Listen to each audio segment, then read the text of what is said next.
Hello friend. तो कैसे हैं आप लोग। आशा करता हूँ आप सभी अच्छे होंगे और तैयारी आप लोगों की काफ़ी अच्छी चल रही होगी।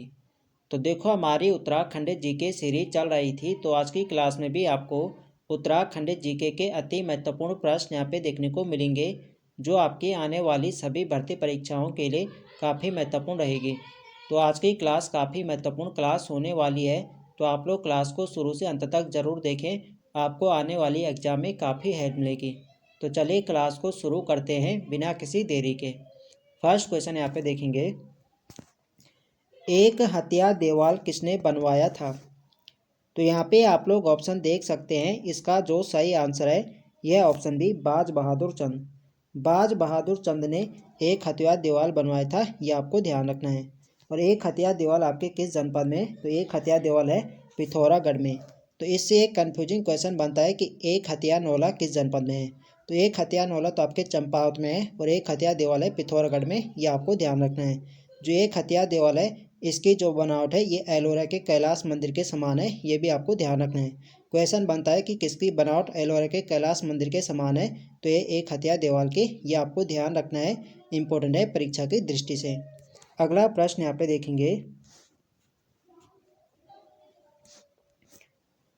चंद शासक जिसने अपना दरबार मुगल दरबार के अनुरूप बनाने का प्रयास किया। तो इसका जो सही आंसर है यह ऑप्शन डी बाज बहादुर चंद। तो देखो जो बाज बहादुर चंद था ये मुगल शहजादा शाहजहाँ के समकालीन था। शाहजहाँ के दरबार में, दिल्ली दरबार में मूल्यवान वस्तु लेकर गया था बाज बहादुर चंद, और बहादुर चंद को ही बाज बहादुर चंद की उपाधि दी थी शाहजहाँ ने। तो पूछा जाता है कि बहादुर चंद को बाज बहादुर की उपाधि किसने दी थी, ये दी थी शाहजहाँ। शाहजहाँ के दिल्ली दरबार में ये मूल्यवान वस्तु लेकर जाता है, ये आपको ध्यान रखना है। अगला प्रश्न यहाँ पे देखेंगे,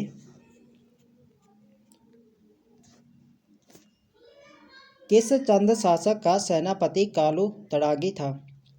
तो इसका जो सही आंसर है यह ऑप्शन ए सोमचंद। सोमचंद का सेनापति कालू तड़ागी था, ऑप्शन ए इसके यहाँ पे सही आंसर है। अगला प्रश्न यहाँ पे देखेंगे, किस चंद शासक ने कुमाऊं में पंचायती राज की नींव डाली। तो कुमाऊं में पंचायती राज की नींव किसने डाली थी, तो ये डाली थी सोमचंद। चंद वंश के संस्थापक थे सोमचंद, और इन्होंने कुमाऊं में पंचायती राज की नींव डाली थी, ये आपको ध्यान रखना है। अगला प्रश्न यहाँ पे देखेंगे, गरुड़ ज्ञानचंद ने किसे कुमैया खिलत की उपाधि दी थी। तो यहाँ पे आप लोग ऑप्शन देख सकते हैं, बताना है कि गरुड़ ज्ञानचंद ने किसे कुमैया खिलत की उपाधि दी थी। तो गरुड़ ज्ञानचंद ने कुमैया खिलत की उपाधि दी थी नीलू कठायत को, ऑप्शन सी इसके यहाँ पे सही आंसर है। अगला प्रश्न यहाँ पे देखेंगे, शोर का विजेता किसे कहा जाता है।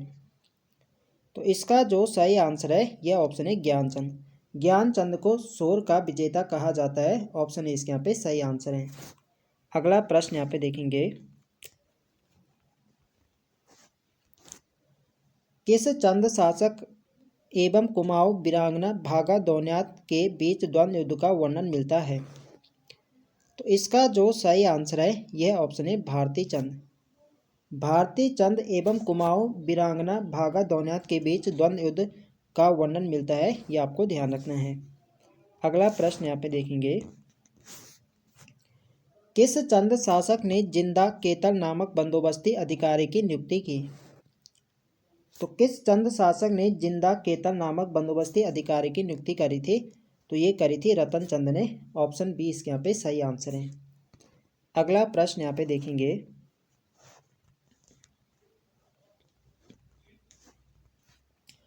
कुमाऊं में जजिया कर लगाने वाला चंद शासक था। तो कुमाऊं में जजिया कर किसने लगाया था, तो कुमाऊं में जो जजिया कर लगाया था तो ये लगाया था चंद शासक बाज बहादुर चंद ने, ऑप्शन ए इसके यहाँ पे सही आंसर है। अगला प्रश्न यहाँ पे देखेंगे, किस चंद शासक ने उनके काम के स्वरूप अधिकारियों का नामकरण किया, जैसे पानी लाने वाले का नाम पनीरू।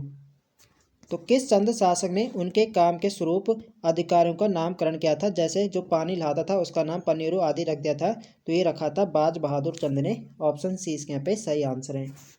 अगला प्रश्न यहाँ पे देखेंगे,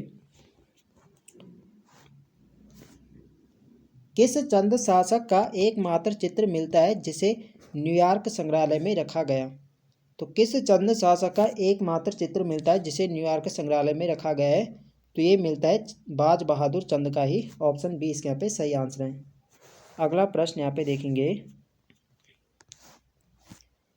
इतिहासकार रुद्रदत्त पंत ने तपस्वी राजा की संज्ञा किसे प्रदान की? तो इतिहासकार रुद्रदत्त पंत ने तपस्वी राजा की संज्ञा किसे प्रदान करी थी, ये आपको बताना है। तो इसका जो सही आंसर है यह ऑप्शन डी उद्योग चंद। रुद्रदत्त पंत ने तपस्वी राजा की संज्ञा उद्योग चंद को प्रदान की है, यह आपको ध्यान रखना है। अगला प्रश्न यहाँ पे देखेंगे, डोटी की शीतकालीन राजधानी जुराइल दीपाइल कोट किस नदी तट पर स्थित थी? तो डोटी की जो शीतकालीन राजधानी थी जुराइल दीपाइल कोट, ये आपकी किस नदी के तट पर स्थित थी, ये आपको बताना है। तो जुराइल दीपाइल जो कोट थी ये आपके सीटी नदी के तट पर थी। ऑप्शन बी इसके यहाँ पे सही आंसर है। अगला प्रश्न यहाँ पे देखेंगे, सोर एवं सीरा में पट्टी को गरखे कहते थे जिसका प्रशासक होता था? तो सोर एवं सीरा में पट्टी को गरखे कहते थे, इसका जो प्रशासक होता था ये होता था नेगी। ऑप्शन सी इसके यहाँ पे सही आंसर है। अगला प्रश्न यहाँ पे देखेंगे,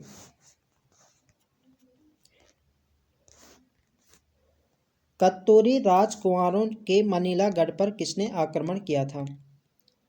तो कत्तूरी राजकुमारों के मनीला गढ़ पर किसने आक्रमण किया था, यह आपको बताना है।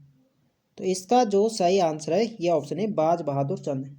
बाज बहादुर चंद ने कत्तूरी राजकुमारों के मनीला गढ़ पर आक्रमण किया था, यह आपको ध्यान रखना है। अगला प्रश्न यहाँ पे देखेंगे, वीरांगना तीलू रौतेली किस चंद शासक के समकालीन थी?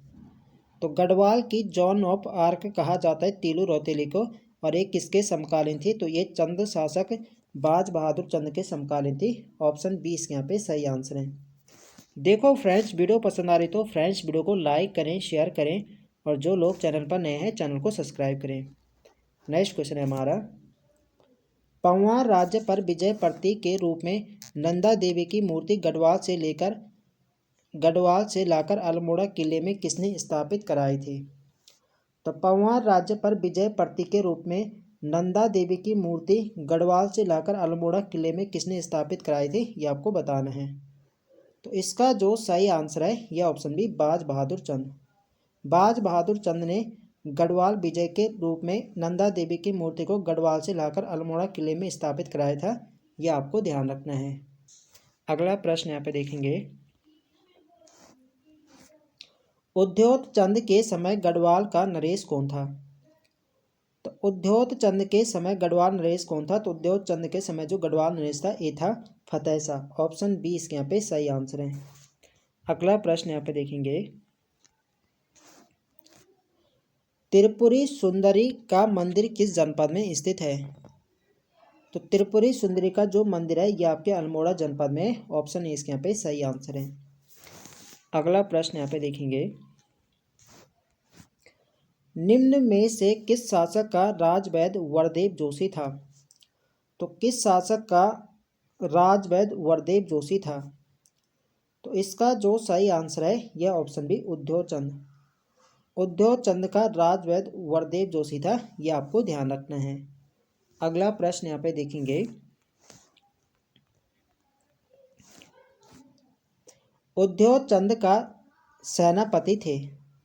तो उद्योग चंद के जो सेनापति थे ये थे हीरू देवबा और शिरोमणि जोशी। हीरू देवबा और शिरोमणि जोशी उद्योग चंद के सेनापति थे। तो इसका सही आंसर जाएगा सी के साथ ए व बी दोनों। अगला प्रश्न यहाँ पे देखेंगे, नेपाल की ग्रीष्मकालीन राजधानी अजमेरगढ़ पर उद्योग चंद ने कब अधिकार किया? तो नेपाल की जो ग्रीष्मकालीन राजधानी थी ये थी अजमेरगढ़, और इस पर उद्योग चंद ने कब अधिकार किया था? तो उद्योग चंद ने जीता था 1683 ईस्वी में अजमेरगढ़ पर उद्योग चंद ने अधिकार कर लिया था, ये आपको ध्यान रखना है। तो ऑप्शन ए इसके यहाँ पे सही आंसर है। अगला प्रश्न यहाँ पे देखेंगे, भारती चंद के पश्चात द्वितीय चंद शासक जिसने डोटी पर आक्रमण किया। तो इसका जो सही आंसर है यह ऑप्शन बी उद्योगचंद। भारती चंद के बाद डोटी पर किसने आक्रमण किया था? तो ये क्या था? उद्योगचंद ने। ये आपको ध्यान रखना है। अगला प्रश्न यहाँ पे देखेंगे, दुधौली का युद्ध 1703 ईस्वी में किन दो शासकों के मध्य हुआ था?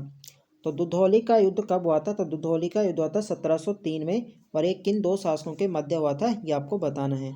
तो आपको ये भी ध्यान रखना है, डायरेक्ट क्वेश्चन पूछा जा सकता है कि दुधौली का युद्ध कब हुआ। तो दुधौली का युद्ध 1703 में हुआ था, और ये हुआ था फतेह शाह और ज्ञानचंद द्वितीय। फतेह शाह और ज्ञानचंद द्वितीय के बीच में दुधौली का युद्ध हुआ था। इसका सही आंसर होगा ऑप्शन बी। इसे यहाँ पे बी कर देना। फतेह शाह और ज्ञानचंद द्वितीय के बीच होता है दुधौली का युद्ध, यह आपको ध्यान रखना है। अगला प्रश्न यहाँ पे देखेंगे,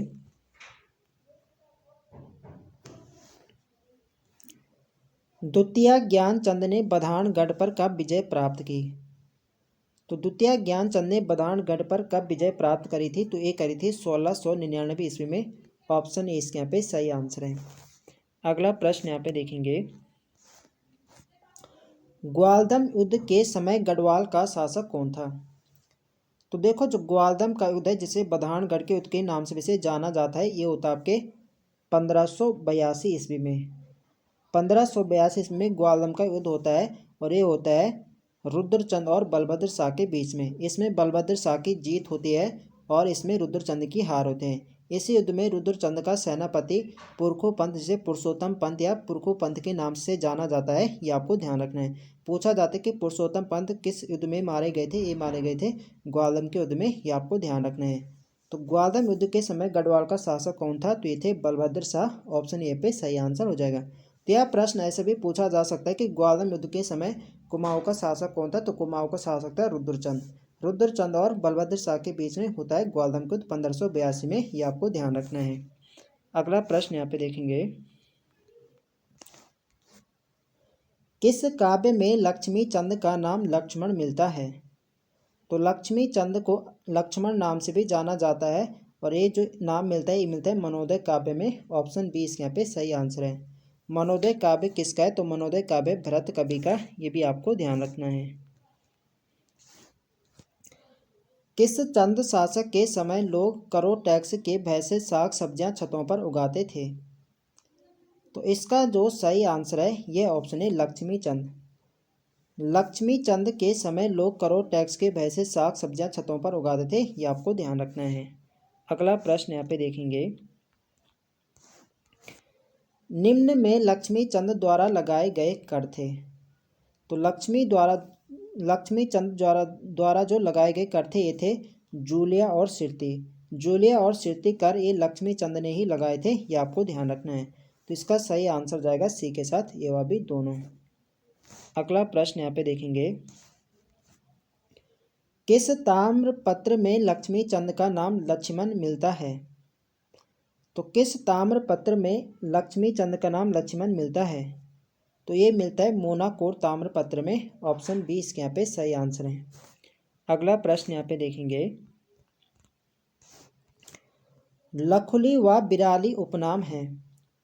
तो लखुली व बिराली उपनाम ये लक्ष्मी चंद के हैं। ऑप्शन ए यहाँ पे सही आंसर है। अगला प्रश्न यहाँ पे देखेंगे, लक्ष्मी चंद ने गढ़वाल पर कितने बार असफल आक्रमण किया था? तो इसका जो सही आंसर है यह ऑप्शन बी 7। लक्ष्मी चंद ने गढ़वाल पर 7 बार असफल आक्रमण किया था, यह आपको ध्यान रखना है। और किसके समय लक्ष्मी चंद ने गढ़वाल में आक्रमण किया था? तो ये क्या था? मान शाह के समय, ये भी आपको ध्यान रखना है। मान शाह के समय ही लक्ष्मी चंद ने गढ़वाल पर 7 बार असफल आक्रमण किया था, यह आपको ध्यान रखना है। और जो 8वीं बार लक्ष्मी चंद ने गढ़वाल पर आक्रमण किया था, तो 8वीं बार गढ़वाल का जो सेनापति था खतर सिंह, इसी 8वीं बार यहाँ पे मारा गया था, यह आपको ध्यान रखना है। अगला प्रश्न यहाँ पे देखेंगे,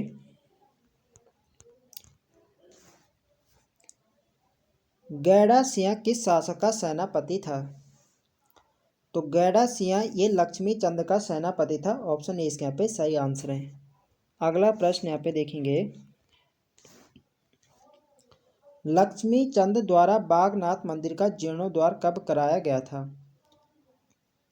तो इसका जो सही आंसर है यह ऑप्शन बी 1602। 1602 ईस्वी में लक्ष्मी चंद द्वारा बागनाथ मंदिर का जीर्णोद्धार कराया गया था, ये आपको ध्यान रखना है। तो बागनाथ मंदिर कहाँ है, तो बागनाथ मंदिर आपके बागेश्वर में, ये भी आपको ध्यान रखना है। डायरेक्ट क्वेश्चन पूछा जाता है कि बागनाथ मंदिर किस जनपद में, तो बागनाथ मंदिर आपके बागेश्वर में, ये आपको ध्यान रखना है। अगला प्रश्न यहाँ पे देखेंगे, राज्य के छोटे कर्मचारियों को क्या कहा जाता था। तो चंद शासन काल में राज्य के छोटे कर्मचारियों को क्या कहा जाता था, ये आपको बताना है। तो इसका जो सही आंसर है ये ऑप्शन बी नेगी। राज्य के छोटे कर्मचारियों को नेगी कहा जाता था, ऑप्शन बी इसके यहाँ पे सही आंसर है। अगला प्रश्न यहाँ पे देखेंगे, परगने का शासक कहा जाता था। तो परगने के शासक को क्या कहा जाता था, तो परगने के शासक को सरदार कहा जाता था, ऑप्शन सी इसके यहाँ पे सही आंसर है। अगला प्रश्न यहाँ पे देखेंगे, तो आज के लिए यहाँ पे इतने प्रश्न हैं। तो आई होप आप सभी को वीडियो पसंद आए तो फ्रेंड्स वीडियो को लाइक करें, शेयर करें, और जो लोग चैनल पर नए हैं चैनल को सब्सक्राइब करें। मिलते हैं नेक्स्ट वीडियो में, तब तक के लिए जय हिंद दोस्तों।